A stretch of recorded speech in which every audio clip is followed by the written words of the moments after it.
तमाम एक विशाल आंदोलन हुआ आज बहुजन समाज पार्टी का। और जिस तरह से मुरैना के अंदर जुल्म जाति अत्याचार दलित समाज के ऊपर गरीबों के ऊपर हो रहे हैं, आए दिन नेता माफिया यहाँ पर घटनाएं कर रहे हैं कि किसी ट्रॉली के तहत कभी आपने देखा कि भदौरिया परिवार से का बच्चा एक वहाँ पे एक्सपायर हो गया।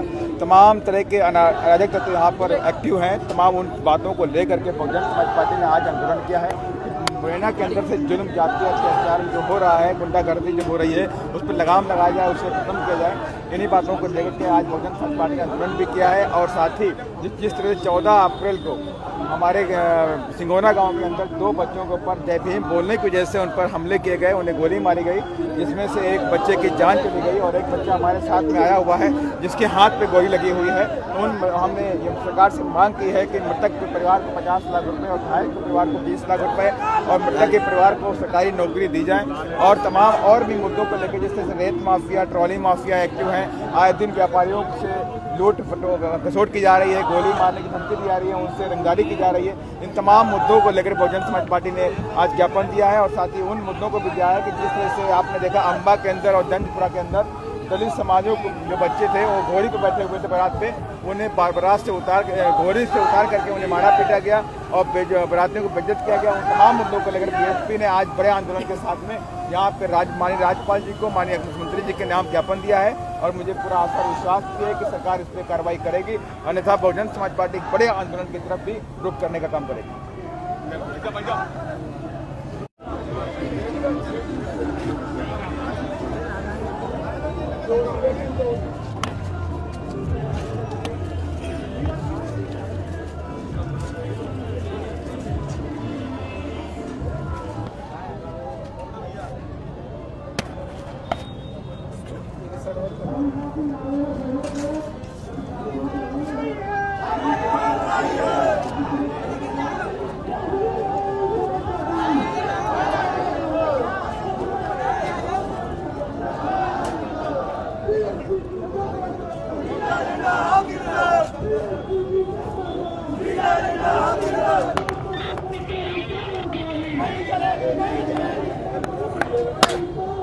नहीं चलेगी।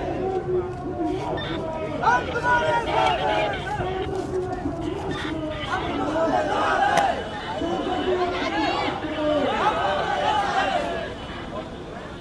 मोहन सरकार होश में आओ। मोहन सरकार होश में आओ।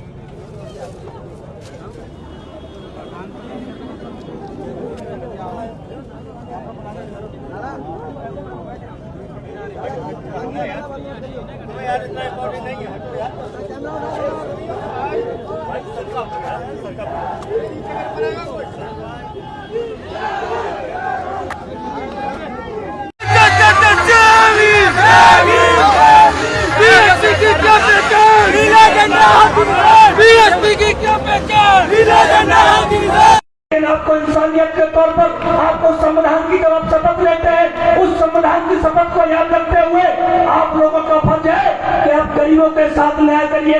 आप गरीब पीड़ित लोग हैं, उनको न्याय कराना आपका फर्ज है। इसीलिए मैं आप लोगों से भी निवेदन करूंगा, ये लोग जुल्मी लोग हैं, ये ऐसे नहीं मानेंगे। सत्ता में जब तक ये बैठे रहेंगे तब तक आपको न्याय देने का काम नहीं करेंगे। इनको सत्ता से बेदखल करना है। आपको सिर्फ बहुजन समाज पार्टी और नीला झंडा को अपने हाथ में लेकर के गांव निकल जाओ और कहो कि जब तक अन्याय अत्याचार बंद नहीं होंगे, जब तक हम लोग एक नहीं होंगे, इन तमाम दलालों के झांसे में हमें नहीं आना है। हमें सिर्फ आदरणीय बहन जी के हाथों को मजबूत करते हुए बहुजन समाज पार्टी के साथ मिलकर हमें कंधे से कंधे मिला के चलना है। आप माननीय साहब को सुनेंगे। इसी बात के साथ मैं अपनी बात को विदा दूंगा। धन्यवाद। जय भीम, जय भारत।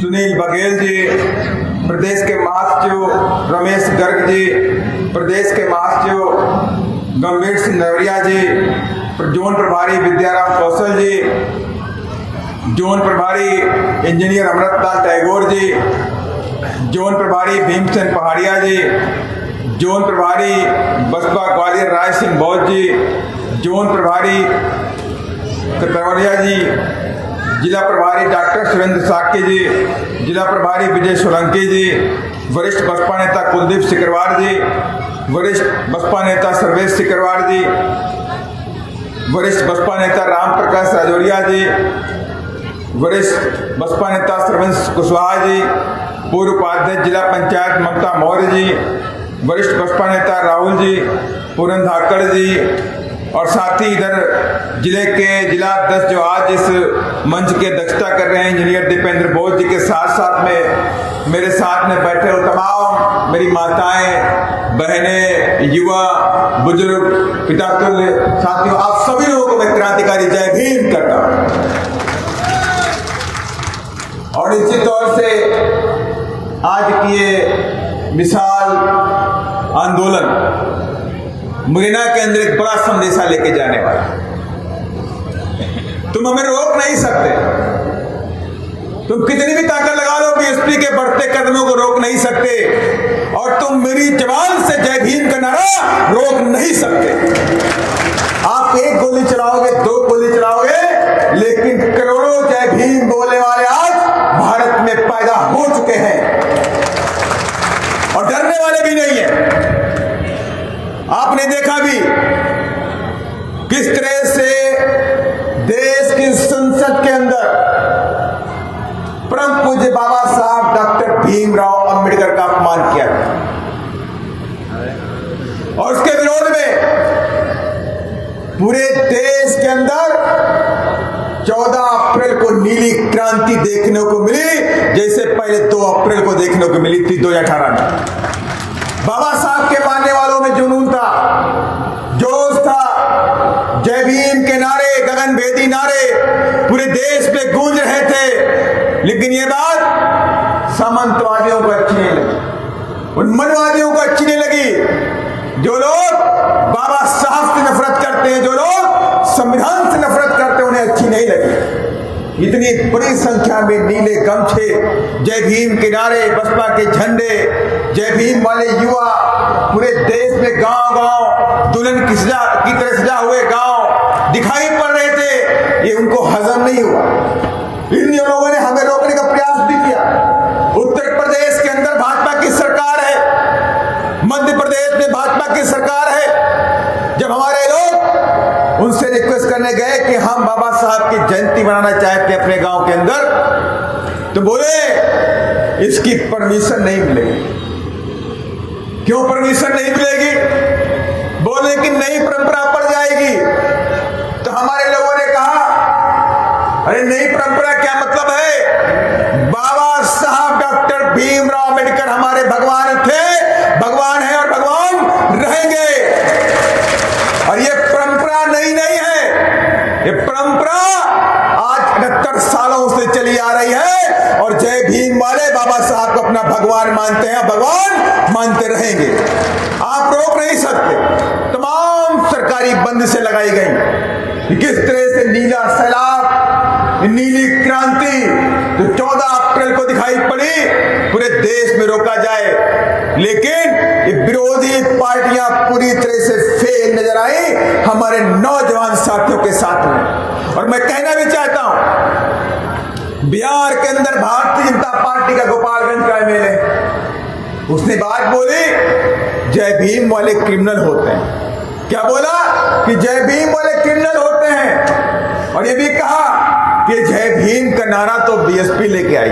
अरे मुझे गर्व है, माधव कांसीराम साहब ने और बहन जी ने जय भीम का नारा दिया है। मुझे गर्व है, मुझे प्राउड है, और जय भीम बोलूंगा, एक नहीं 1000 बार बोलूंगा। तुम्हें जो करना है करके देख लो। तुम गोली चलाओगे तो हमारे सीने खुले हैं, लेकिन जय भीम की आवाज निकलेगी।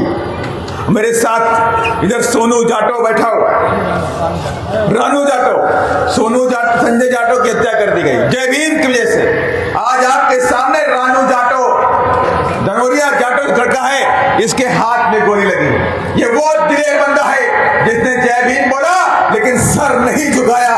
मैं इसके दिलेरी को सलाम करता हूं, नीला सैल्यूट करता हूं।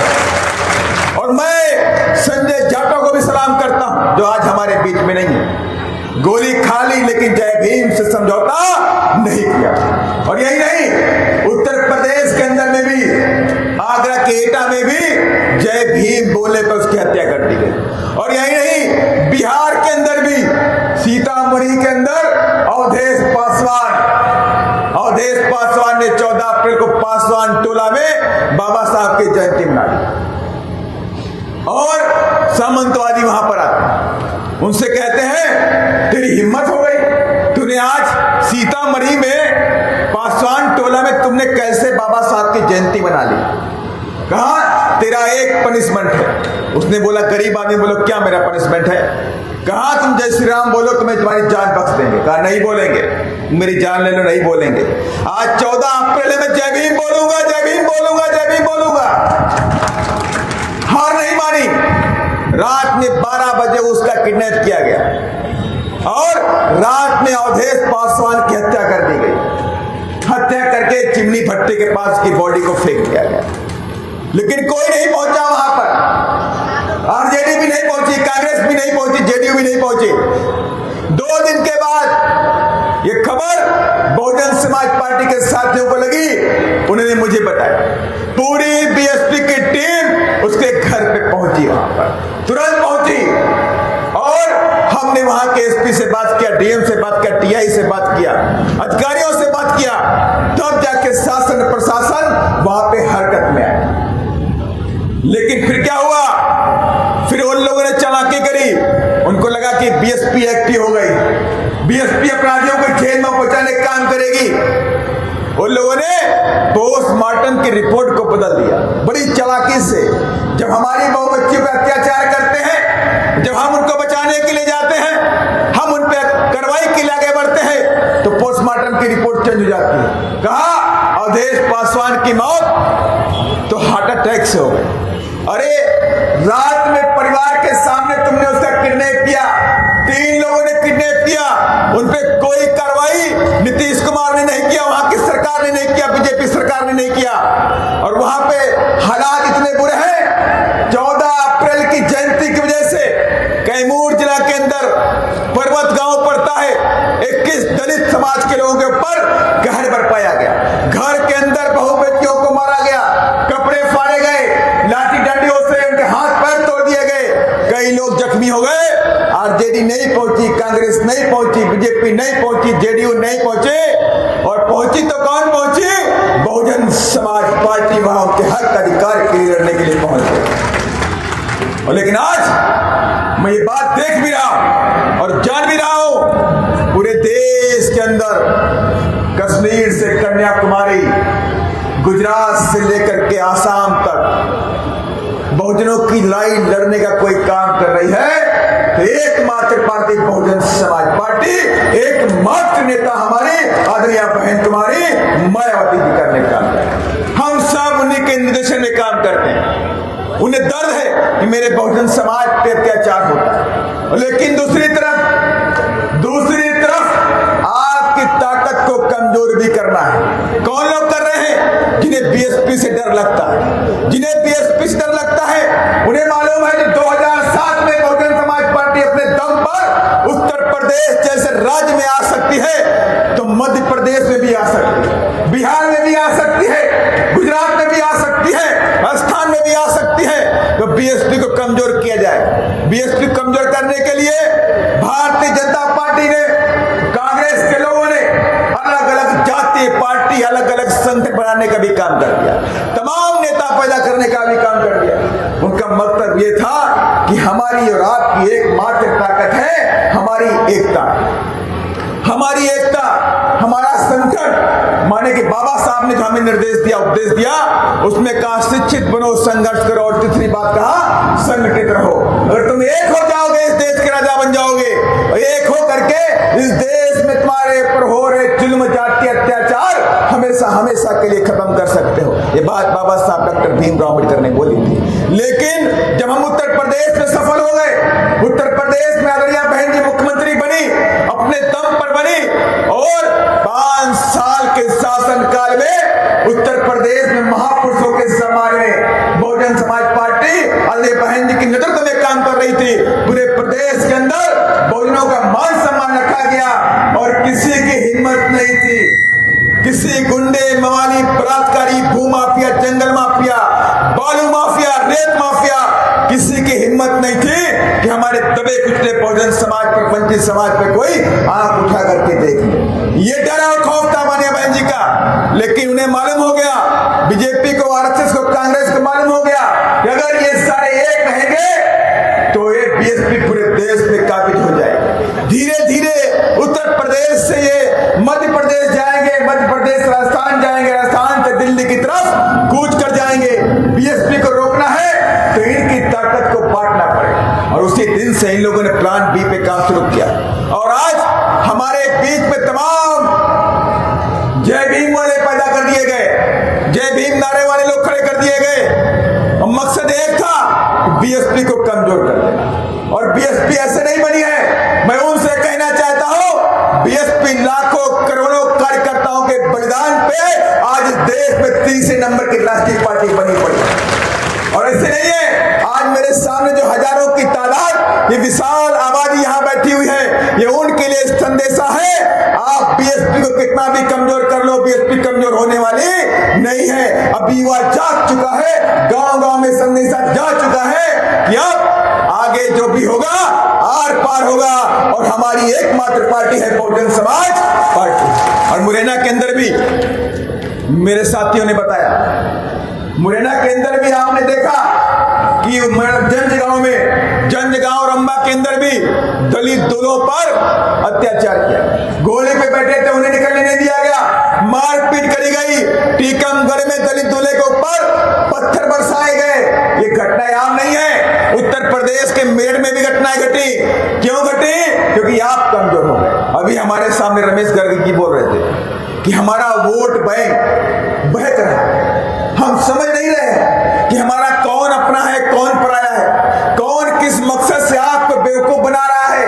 आप बटे हुए हैं। आपने देखा भी कि इसी बड़ी घटना को लेकर के बहुजन समाज पार्टी सबसे पहले एक्टिव हो गई। सबसे पहले यहाँ रानू दनौरिया बैठा हुआ है, यहाँ पर संजय जाटव के परिवार के लोगों के बीच में बहुजन समाज पार्टी रात में 11:30 बजे पहुंची। वहां पर 11 बजे रात में पहुंच करके उनके घर जाती है, सिंगोना गांव के अंदर FIR होती है, उनके परिवार को लेकर अस्पताल पहुंचते हैं, सारा कार्यक्रम हम करते हैं। लेकिन समाज के तमाम चमचे दलाल लोग बैठे हुए हैं, उन लोगों ने बहकाने काम शुरू कर दिया। अरे जब ये दबे कुचले वंचित समाज की लड़ाई पूरे देश के अंदर पूरी ताकत के साथ में बहुजन समाज पार्टी लड़ने का काम करती है, तो आपको साथ देना चाहिए था, आपको बांटना नहीं चाहिए, आपको साथ देना चाहिए। लेकिन दुर्भाग्य है कि आप अपने आकाओं के इशारे पे, आप अपने कांग्रेस के और बीजेपी के आकाओं के इशारे पर इस बहुजन समाज को एक नहीं होना देना चाहते। आप एक नहीं होना देना चाहते हैं। पूरे देश के अंदर आज बड़े दलितों के ऊपर अत्याचार हो रहा है। इसी मुरैना के अंदर मुझे याद है, इसी मुरैना के अंदर एक दलित की हत्या हुई, थाने में बताया गया कि उसने अपने नारे से अपनी आत्महत्या कर ली, अपनी फांसी लगा ली। एक इतना हास्यास्पद है कि एक विंडो से कोई भी व्यक्ति कैसे नारे से अपनी आत्महत्या कर सकता, लेकिन इस पर कोई कार्रवाई नहीं हुई, कोई जांच नहीं हुई अभी तक, क्योंकि आप कमजोर हैं। और मैं आज से कहना चाहता हूं, मुरैना जिले के अंदर आपकी 32% के ऊपर आबादी है, याद रखिएगा इस बात को। 32% आपकी आबादी है, और आप अगर चाह जाओगे तो अकेले दम पर यहां विधायक 6 के 6 बना कर रख दोगे, अपने दम पे बना दोगे। लेकिन आप बट जाते हैं, आपको लगता है एक कांग्रेस हमारी अपनी।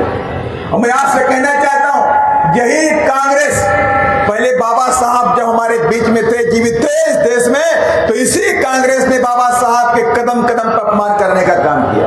और आज जब बाबा साहब नहीं है, तो आज उसी के नक्शे कदम पर भारतीय जनता पार्टी संसद के अंदर बाबा साहब का अपमान करने का काम करती है। लेकिन आवाज किसी की निकली नहीं। जब संसद में आवाज, संसद के अंदर बाबा साहब का अपमान हुआ, किसी नेता की आवाज नहीं निकली, और निकलती है तो आदरणीय बहन कुमारी मायावती जी की डंके की चोट पे कहती है कि बाबा साहब डॉक्टर अम्बेडकर हमारे भगवान थे, भगवान है और भगवान रहेंगे, नहीं रहेंगे। और मैं फिर से कहना चाहता हूं, भगवान हमारे थे, भगवान है और भगवान रहेंगे।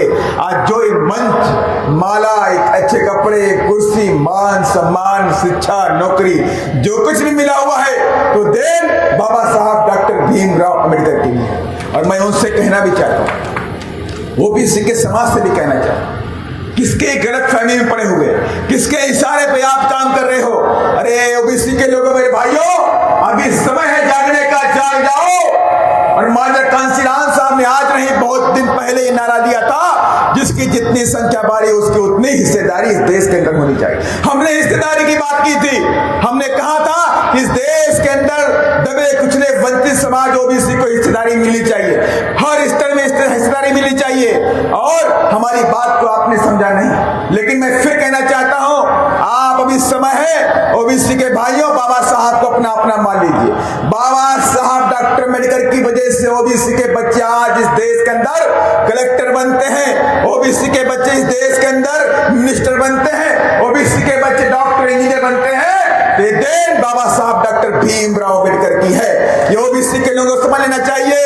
अगर आप आज मध्य प्रदेश के अंदर अपने रिजर्वेशन की लड़ाई लड़ रहे हैं, आज भी आपको 27% रिजर्वेशन मध्य प्रदेश में नहीं मिल रहा है, तो इसकी देन कांग्रेस और भारतीय जनता पार्टी है, सिर्फ कांग्रेस भारतीय जनता पार्टी है। जबकि एक लिखित आदेश पर, लिखित डाटा के ऊपर विधानसभा के अंदर, भोपाल के अंदर ये कहा गया कि ओबीसी की आबादी मध्य प्रदेश में 52%, जब 52% की आबादी है तो यहाँ पे 27% रिजर्वेशन भी ओबीसी को क्यों नहीं मिल रहा?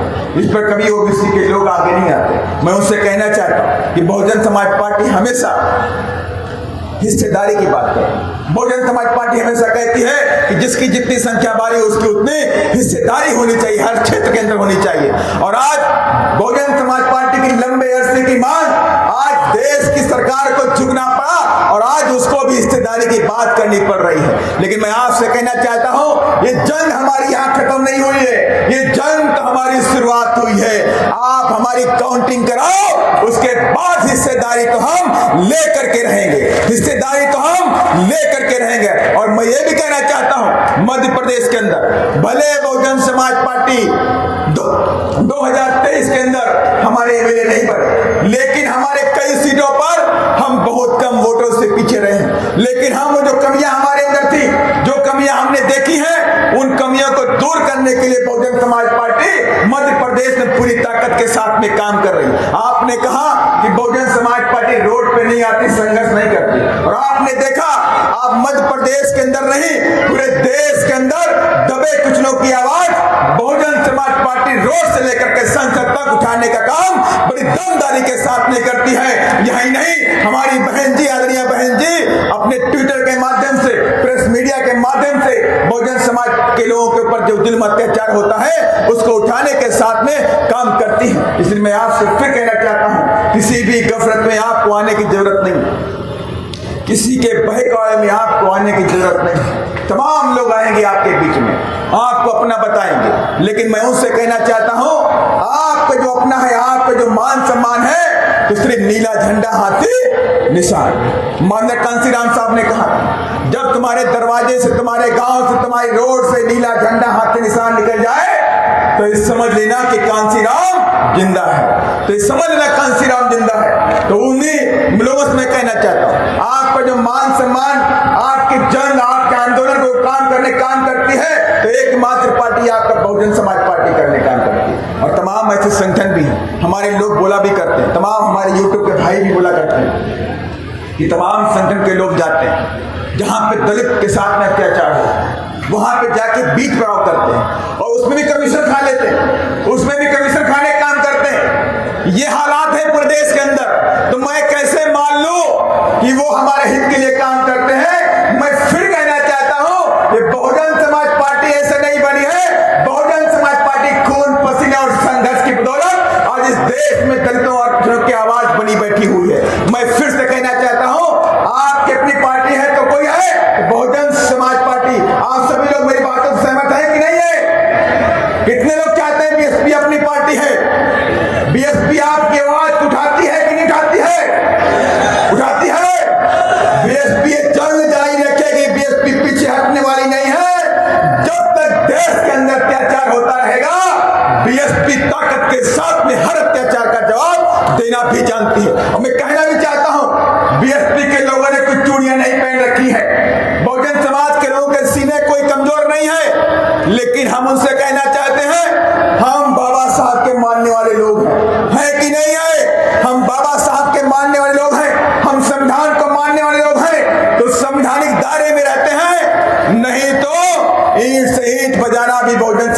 लोग जानते हैं, ईंट से ईंट पिजाना भी बहुजन समाज के लोग जानते हैं। लेकिन अब समय आ गया है, क्योंकि हमें निकलना है। हमारे साथी बोल रहे हैं 3:30 बजे हम सभी लोगों को कलेक्टर ऑफिस जाकर के वहां पर ज्ञापन देना है। अभी रमेश गर्ग जी भी कह रहे थे हम ज्ञापन देंगे लेकिन कार्रवाई तो नहीं होगी। तो मुझे लगता है कि अगर इतनी बड़ी आबादी में आज बहुजन समाज के लोग रोड पर आ गए हैं, तो मैं प्रशासन से अल्टीमेटम देता है कि आप कार्रवाई करो, नहीं तो बीएसपी ईंट से ईंट जाने के लिए खड़ी रहेगी। खड़ी है कि नहीं खड़ी है?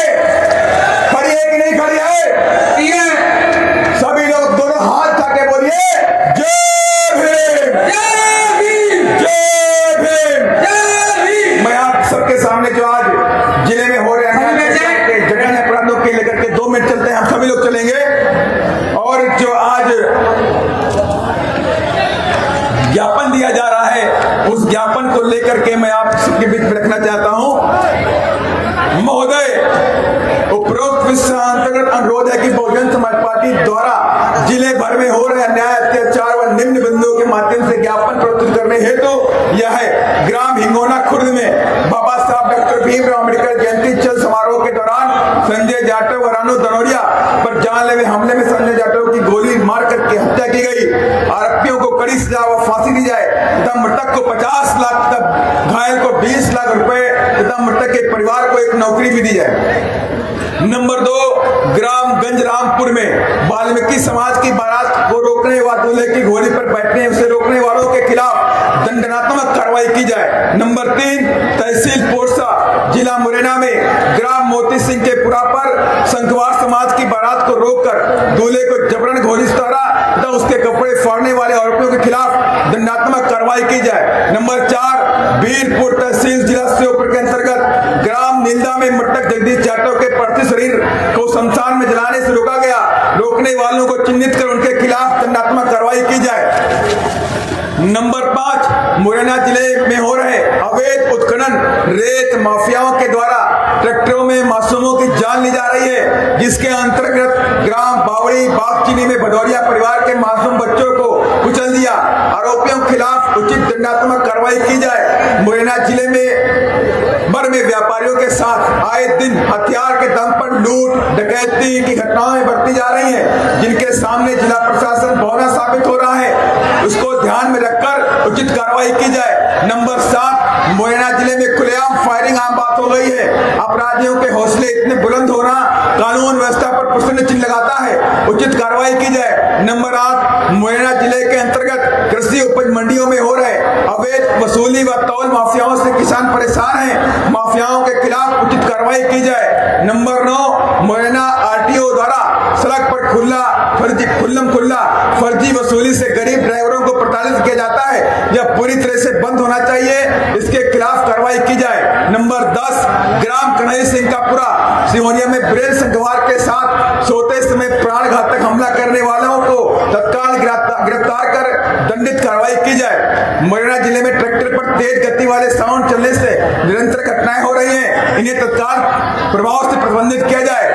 ये हमने कुछ 11 पॉइंटों को लेकर के कलेक्टर महोदय को आज ज्ञापन देने का ठाना हुआ है। अब हम सभी लोग अनुशासन में रह करके कतारबद्ध तरीके से हम लोग उसकी तरफ कूच करेंगे और कलेक्टर महोदय को ज्ञापन दे करके अपनी